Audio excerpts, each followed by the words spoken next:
Assalamualaikum dan selamat datang ke Hive Media Upfront 2025, Sinaran Baharu, sebuah acara eksklusif yang menandakan fasa baharu dalam perjalanan Hive Media, kumpulan saluran YouTube berteraskan media hilang yang kini mengorak langkah lebih jauh ke hadapan. Saudara, saya akan mulakan pembentangan Hive Media Upfront 2025 ini dengan pengumuman penjenamaan semula Canvas Plus dan Prime 12. Sejak Canvas Plus dan Prime 12 dilancarkan sejak penjenamaan semula saluran Truly Gaming ke Canvas. Kedua-dua saluran ini bertahan selama 2 tahun dan aktif secara kadang-kadang.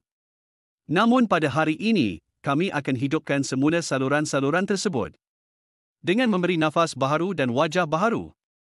Memperkenalkan Prime Central dan Premier Central.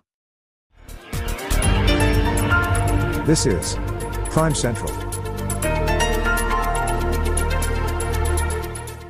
Prime Central, sebuah saluran lama bernafas baharu ini akan membawakan anda media hilang dan jarang daripada luar negara. Manakala Premier Central pula akan mensajikan jeda-jeda iklan yang terbaik untuk anda.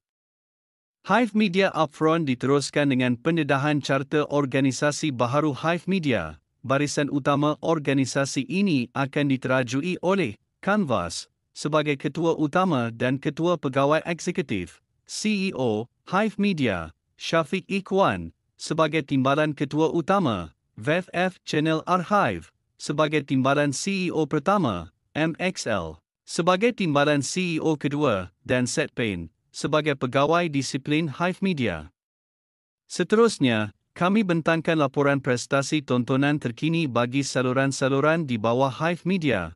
Syafiq Ikhwan mencatat jumlah tontonan tertinggi, dengan 13 juta penonton keseluruhan. VFF Channel Archive meraih 6.6 juta penonton, MXL dengan 561,000 penonton, manakala Canvas mencatat 796,000 penonton.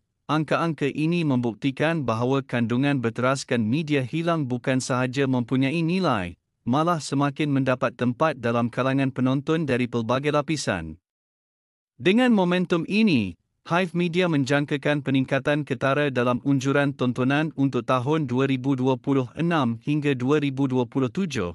Syafiq Ikhwan dijangka mencecah lebih 17 juta penonton. VFF Channel Archive menepasi paras 9 juta. MXL dijangka mencapai 800,000 penonton. Dan Canvas pula berpotensi mencecah 1.2 juta penonton. Inilah bukti bahawa Hive Media berkembang seiring perubahan semasa, bergerak pantas dalam dunia digital, dan terus unggul sebagai peneraju media hilang di platform YouTube.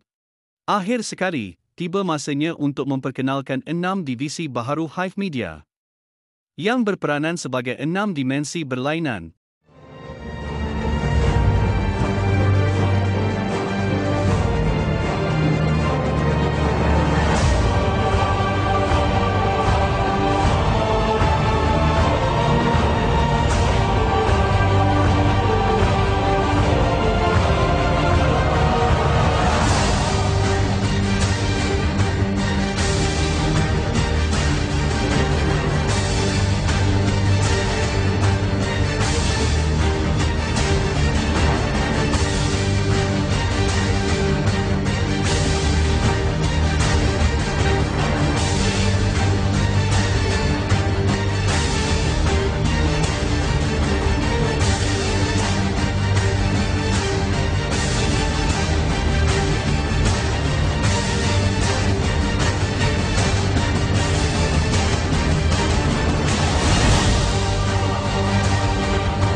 memperkenalkan 6 divisi baharu Hive Media.